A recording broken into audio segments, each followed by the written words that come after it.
poor paralyzed girl only had $3 for her birthday cake, until a single dad walked over and the bakery was warm and golden, smelling of vanilla and cinnamon, and it was the cruelest kind of beautiful for a girl who could barely afford to breathe. Maya sat in her wheelchair just inside the doorway of Rosie's bakery, her thin fingers wrapped around 3 crumpled dollar bills like they were the last $3 in the entire world, because they were. Outside, December pressed its cold face against the glass, and snowflakes fell in slow, indifferent spirals, as if the sky itself didn't care that today was her 26th birthday and she was about to cry in front of a display case full of cakes she couldn't buy. She had counted the money 4 times on the bus ride over. $3.11, the smallest birthday cake in the display. A single-layer chocolate round with white frosting rosettes cost $32. She had known that before she came.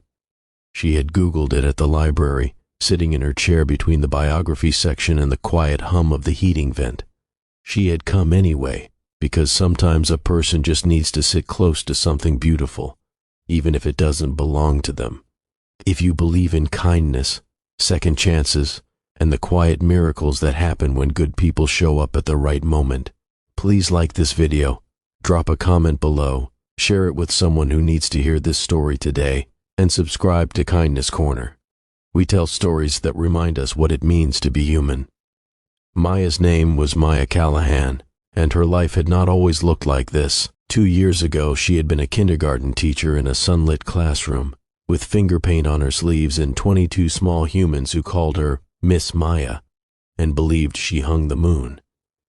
She had driven a second-hand car that rattled pleasantly on cold mornings, lived in a tiny apartment with 2 plants she had named Gerald and Patricia, and saved $40 a month toward a trip to Portugal she never got to take. Then, on a Tuesday afternoon in February, a driver ran a red light on Crescent Avenue, and the world rearranged itself permanently around the impact. The surgery saved her life. The damage to her spine did not give it back, not the version of it she had known. Rehabilitation had taken 14 months. Insurance fights had taken what was left of her savings. She had moved into a subsidized apartment 12 blocks from the bakery, relearned the topography of a life lived from seated height, and learned to navigate a world that was not designed with her in mind. She had learned to ask for help when she needed it, though it still felt like swallowing gravel. On most days she managed. On most days she reminded herself of all the things she still had, her mind, her voice, her sense of humor that had survived the accident with minor bruising. But today was her birthday, and she had wanted just once to sit in a warm place and feel like she deserved to celebrate something. The woman behind the counter had smiled at her kindly when she came in, the way people sometimes did, a smile with just a thread of pity woven through it, fine enough that most people wouldn't notice, but Maya had developed an eye for it. She had smiled back, asked if she could just browse for a moment, and the woman had said, "Of course, take your time," and brought her a small paper cup of complimentary coffee without being asked. That had nearly undone her right there. She was studying the birthday cakes, really studying them, the way she used to study her students' artwork, finding the beauty in every detail, when the door opened behind her and cold air swept in carrying the sound of a child's laughter.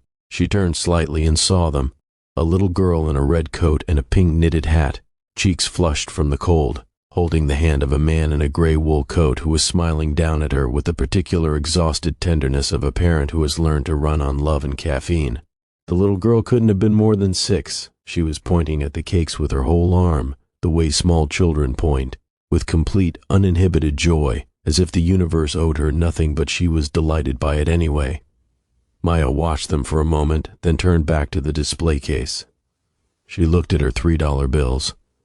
She thought about Portugal and Gerald and Patricia, and 22 children who used to call her Miss Maya.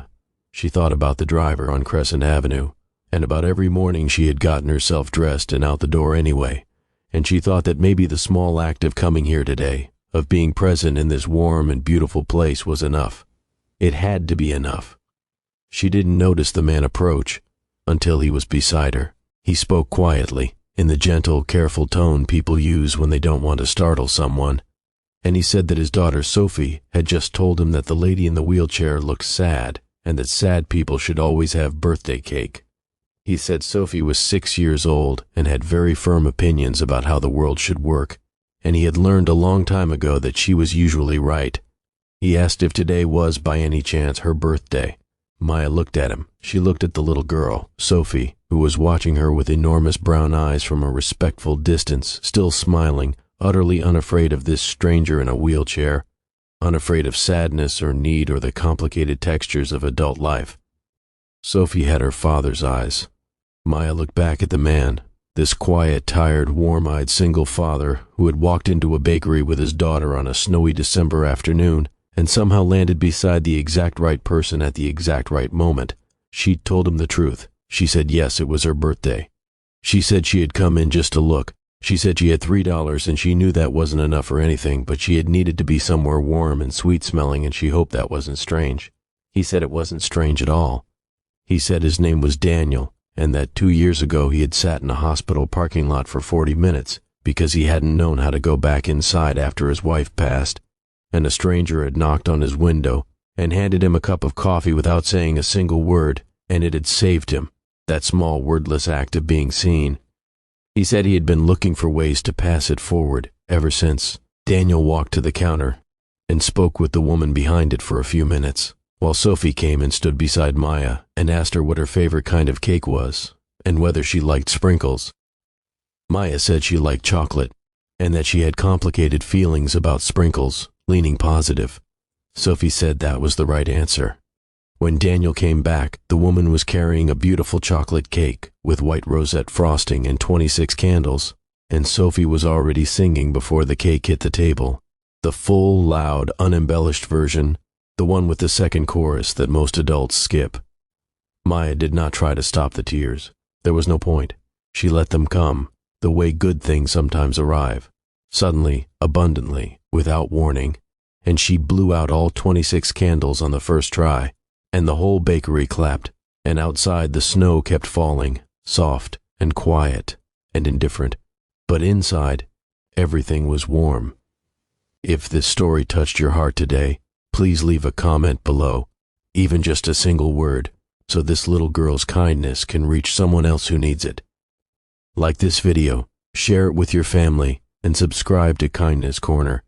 These stories only travel as far as you carry them.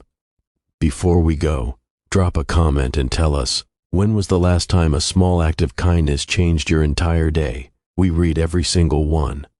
Some people come into our lives like Daniel and Sophie did, not with grand gestures or perfect words, but with presence and warmth, and the simple radical act of deciding that a stranger's birthday matters. Maya drove home that evening with a box of leftover cake balanced on her lap, Gerald and Patricia waiting on her windowsill, and something she hadn't felt in a very long time settled quietly in her chest.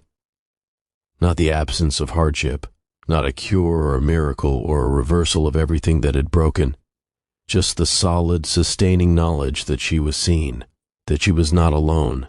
That kindness, when it comes without warning, and it is always, always worth waiting for.